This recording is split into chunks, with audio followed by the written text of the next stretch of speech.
Ah, well, hello there. Welcome back to Cultural Anthropology. Today we're going to be talking about sexuality and how anthropologists use sexuality as a lens, like everything else, to view the world.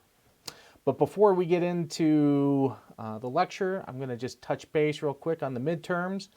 Uh, for the most part, y'all did really well.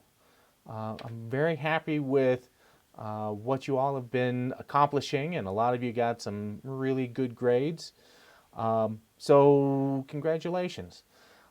I do want to mention that some of the homework assignments people have been falling behind on. Uh, Listen, uh, um, I don't fault uh, homework assignments turned in late. So if you feel like you missed one, but now it's too late to turn it in, and those grade points are just gone, well, they're not. You can still turn in late homework.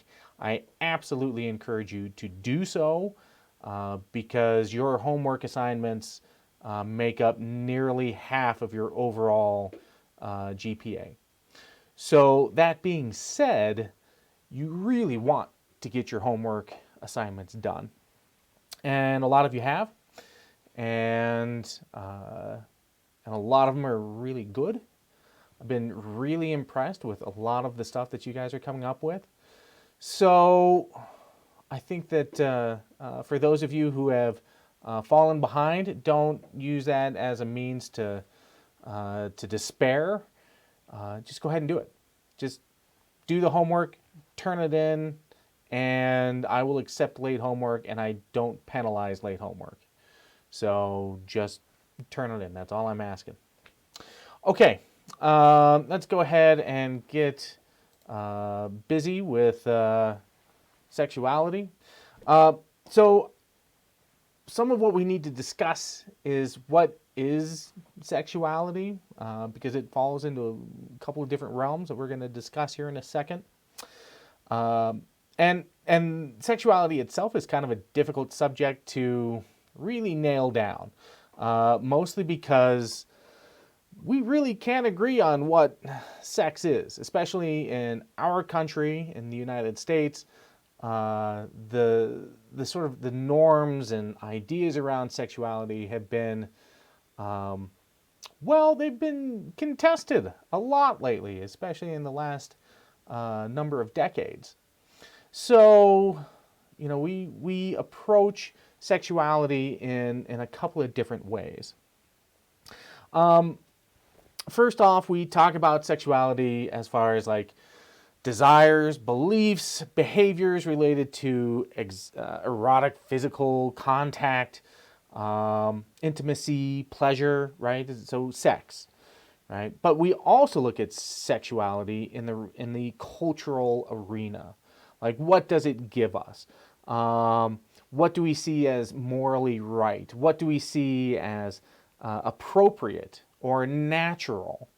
All of these different things can be discussed differently when it comes to sex. So we can separate sort of the act of sex with the impact that sex has on culture. Okay? Is it a biological thing? Yes and no. Um, while we understand that, like, it's a natural process, like we sort of need to have sex so that we can procreate and have kids, and then they can procreate and have more kids, and so on and so forth. We understand that, that's a biological process, but how that biological process comes about is kind of interesting, especially when we compare it to other animals within the animal kingdom. If we look at like dolphins and great apes and humans, we're like the only species that have sex for fun. And that right there is a very interesting observation, because they're also some of the most intelligent species on the planet. When we look at like just general cognitive ability, when it comes to who are the smartest animals, humans, right? We know that great apes are very intelligent. We also know that dolphins and whales are also very, very intelligent species. But they also, like having sex for fun.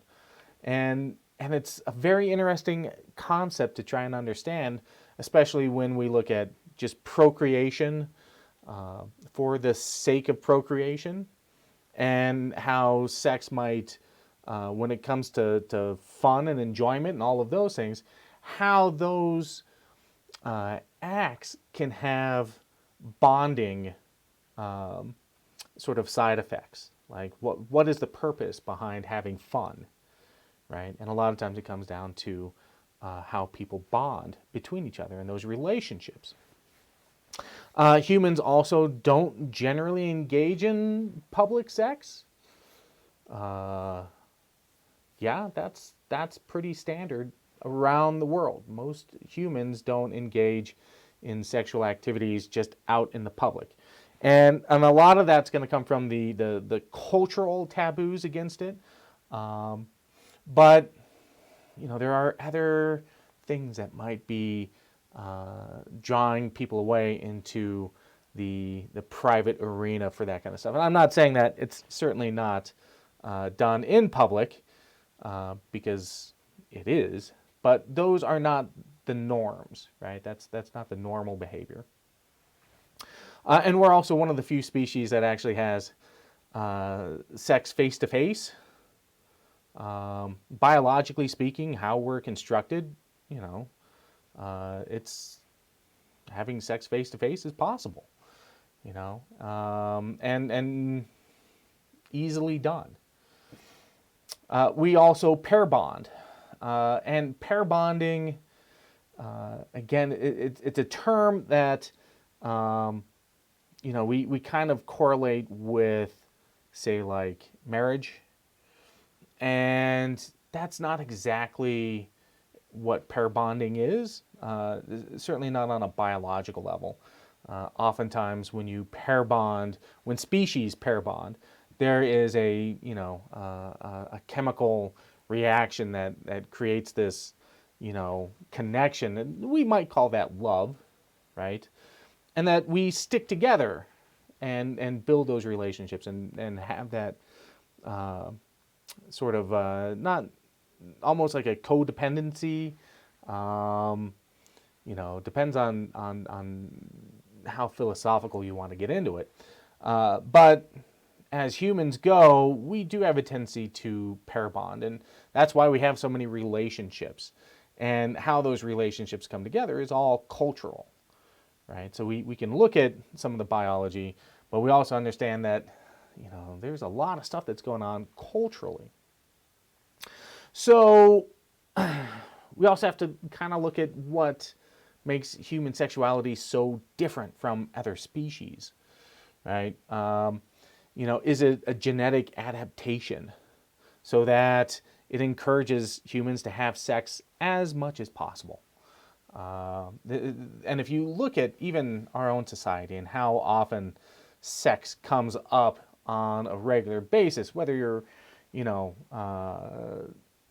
watching TV or a movie or going through social media or driving down the street or listening to the radio and, thinking about music and artwork and all this stuff, man, sex is everywhere, right? It is a very, very common thing. So why would we have this as a part of our genetic sort of baseline to encourage us to have sex and to have these urges and stuff like that? Well, I think a lot of it comes down to how successful species can be, right? And how we can sort of engage if we look at the human species in general, and we ask, why are we so not superior but successful as a species? Because we are extremely successful as a species, because we have found ourselves living on every continent, in every type of climate, doing all kinds of different things, adapting to all kinds of situations. Our brains are big and powerful, which allows us to accomplish all of these cool and amazing things. But, would we have gotten there if we didn't have a lot of us to do it, right? If we had kept ourselves to a minimum number, would we have become so successful? And maybe, speaking genetically, if we, encouraged ourselves to have sex as often as possible and procreate as often as we could, and and have kids, and have our kids having kids, and generation after generation, families getting larger, all of a sudden we're all over the place. So yeah, that can be a very interesting thing to sort of look at and contend with, right? So is sex maybe the secret to our success? Well, I think in a biological sense, yeah, it could very well be that because we engage in sexual activity like we do, that our species has become so successful, right? And that's in correlation with our big brains and being able to figure out stuff, right? And being able to build nifty things that, cross rivers, and, can go to different continents and keep us cool in extremely hot environments, and keep us warm in extremely cold environments, and keep us healthy, right? And engaging in that kind of stuff. So yeah, biology, definitely. So is love, this idea of love, is it sort of a byproduct of that? Talking about pair bonding, talking about the successful aspect of a species, is the concept of love, especially when we talk about westernized concepts of love, could that be an element of success, or is it something else? And I think that's a very interesting question to be asking, because that's not something we usually ask ourselves, is, what is love, right? I mean, we can ask, what does love got to do with it? But, is there a biological reason for having love?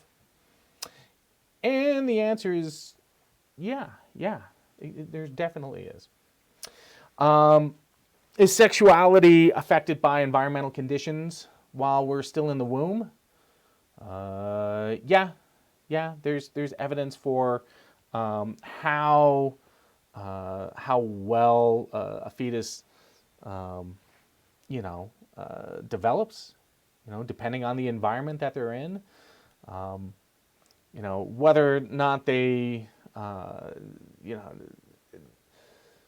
how successful they can be. Yeah, there is evidence for it. So yeah, when it comes to sort of the biology of it, science says that there's a bit of everything in all of these different things, whether it's the biology, whether it's cultural, right? We all kind of, see that there's a combination, because culture, we have our biological responses, but culture allows us to express those biological conditions, right? And this is what it comes down to, is culture, because it's so important in our lives, because it's so ingrained in everything that we do, it's going to have a huge impact on any aspect of our lives. And this is certainly a part of sexuality, how it becomes expressed. What is the sex drive of a community? And you can ask, well, wait a second, what, can different communities have different sex drives? Absolutely. It all depends on their perspective on sexual activity, right? If we compare the Puritans of early American history and compare them to Americans now, whoo, holy mackerel. Yeah, there's a big difference. And a lot of that comes down to sort of the ideas behind sex and, what is sex useful for, right? Is it just for procreation or is it more than procreation? So our cultures determine, right, how these things are expressed, how they're dealt with, how we understand sex and everything else, right? And and we're taught this through enculturation, right? We learned this through our family and our friends and doctors and media, and we basically learn what is considered to be like morally right, morally wrong concerning sex. And if we think about, especially American culture, about what we see as morally wrong and morally right, there's a lot of contention. Like even right now, with a lot of ideas about what is considered normal behavior.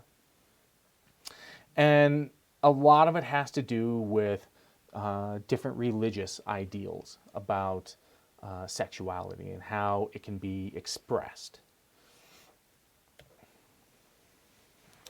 So, if we look at American culture in general, we see that we oftentimes define things in binary terms, right? We've kind of talked about this before.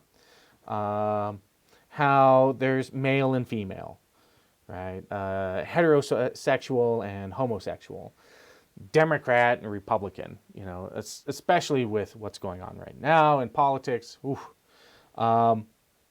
And we haven't had a lot of space that allowed for different ideas, different expressions. Not until the last, 5 or 6 decades. So, one of the things that we look at when we're looking at different cultures is looking at how historically they defined themselves, sexually, how they define themselves as a culture. Is it highly religious? Does that religion have an impact on their sexual expression? How does politics fall into it? How does power fall into it? So, when we look at our own culture, we have to go back and look at certainly Christianity has had a massive influence on our concepts of sexuality and how we end up expressing that. So what happens to people that don't fit into that, right? And, we look at the LGBT community that has struggled for years to be recognized as people with the same rights and responsibilities, to be able to be married or to have a civil union. And then what kind of rights comes along with those, access to health care and access to domestic rights. I know from personal experience, my sister's wife has had all kinds of like medical issues.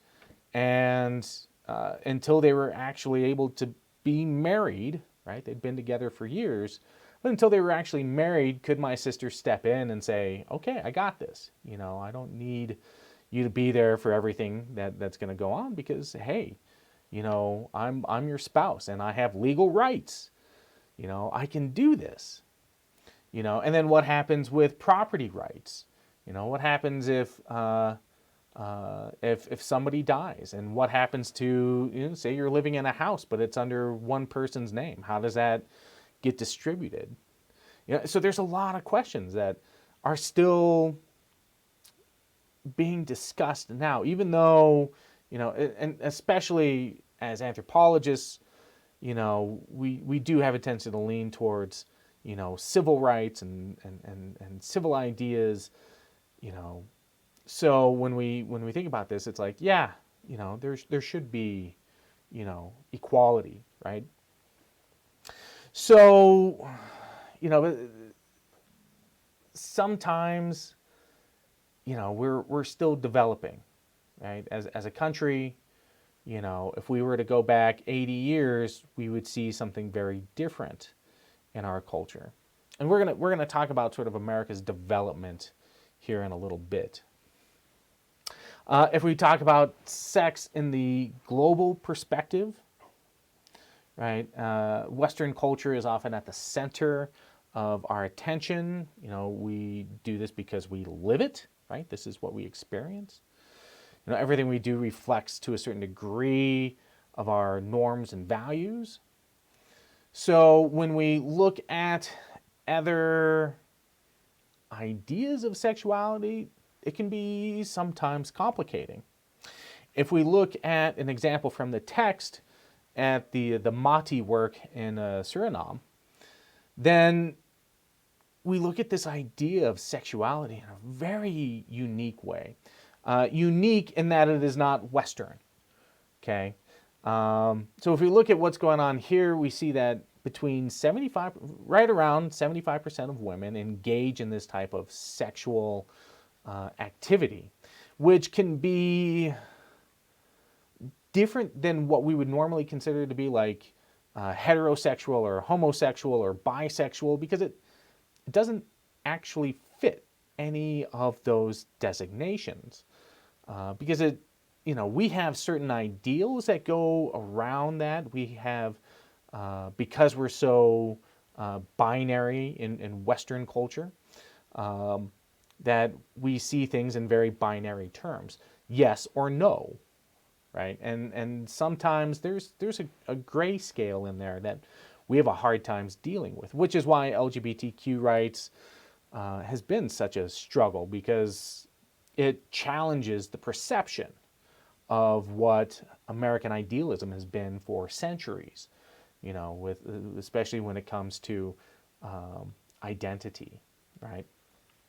So if we look at the Mahdi women, they're dealing with sexuality in different ways, oftentimes for not only sexual experience, but for mutual benefit.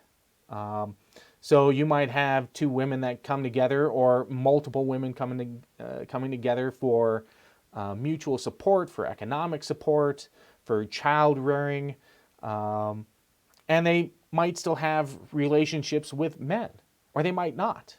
Right? It might be that the only reason why a man might come into the relationship is because of procreation,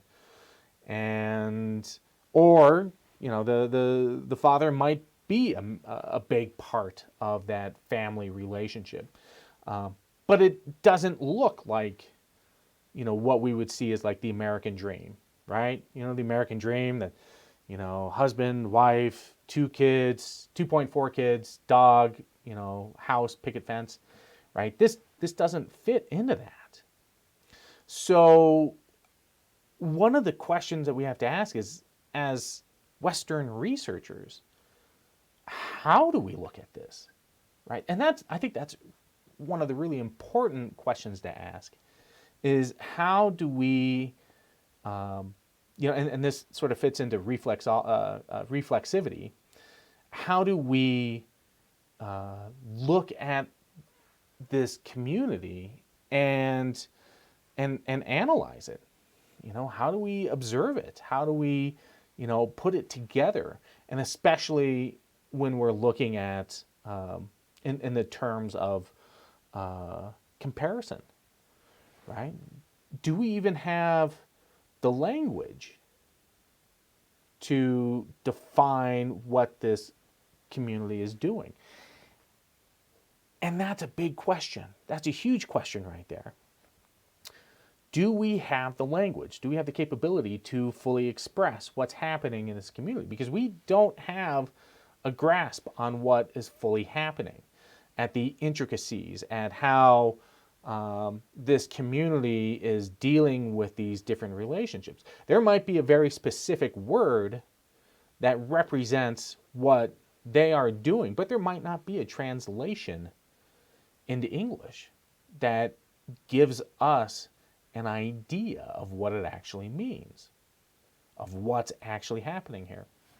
So, I think it's fascinating to get these types of experiences where we can, discuss these topics, look at language, and really try and dive in and try and understand different ideas that we've never really been exposed to. And I think that's one of the joys of anthropology, is being able to do that and experience it. Man, it's fun, right? So, if we're looking at different ideas around sexuality and how it can be expressed, I think understanding where we come from, understanding what other ideas around sexuality and how it can all be expressed is also very important for us to try and get to know, try to understand. And we can get a better idea about the world.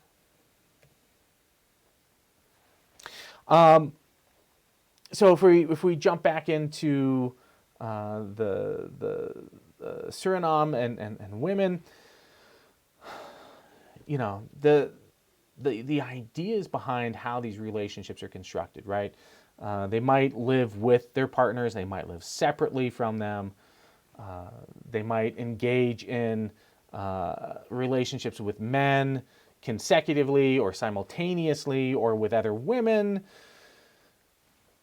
All of this stuff is, very distinct from what we do. And so a question would be is how successful is it, right? How successful is this culture and what's going on? And is it something that we can understand and appreciate? Western culture, again, might not understand how it's expressed. So we have to figure out, right? Figure out those terms and understand the language. When we might learn that language, we might learn that this is that word that means this, but how do we translate it? And as anthropologists, we might kind of take the idea of like, well, if we're going to be kind of lazy about it, it's fluid, right? It's sexually fluid, right? Because we might not completely understand what's going on. We've got ideas, we can see, we can record, but how do we put a name to it? And that's an interesting question. So if we're going to talk about sexuality, one of the things we should talk about is heterosexuality and how that has sort of come about in our own culture. What is the origin of heterosexuality? And the term itself hasn't been around for all that long, just a few hundred years. And when we look at where it's coming from, it was sort of this idea. It was sort of based on science in a way that showed that this is how Americans actually look at sexuality compared to, say, puritanical idealism, right? The Puritans of early America, of early United States, or pre-United States, often came over here with some pretty strict ideas about sexuality, and basically was like, hey, sexuality, sex itself is strictly for procreation. If you want to have kids, then you can go ahead and engage in sex, but understand that sex is dangerous, right? Sex is dangerous.